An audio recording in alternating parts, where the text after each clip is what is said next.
मैं हर चीज का एतराफ करूंगी। कैसे करूंगी ये नहीं मालूम, लेकिन लेकिन मैं तुम्हें बताऊंगी कि तुम कुदरत के और आयतन के बेटे हो बेटा। कैसे भी लेकिन बताऊंगी। जान को, बारान को कैसे बताऊंगी कि मैंने कितना जुल्म किया है। तुम्हें अपने सगे भाइयों से जुदा कर दिया। कैसे बताऊंगी बेटा, कैसे मेरे बच्चे। मुझे माफ कर दो बेटा, मुझे माफ कर दो।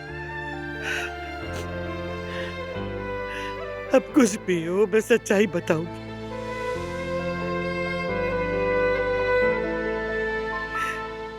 बस तुम होश में आ जाओ मेरे बच्चे।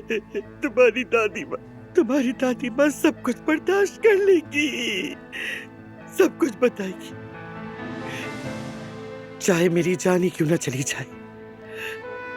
बस तुम होश में आ जाओ मेरे, मैं तुम सब कुछ बता दूंगी बेटा। मेरे बच्चे, मेरी जान, मेरी जान।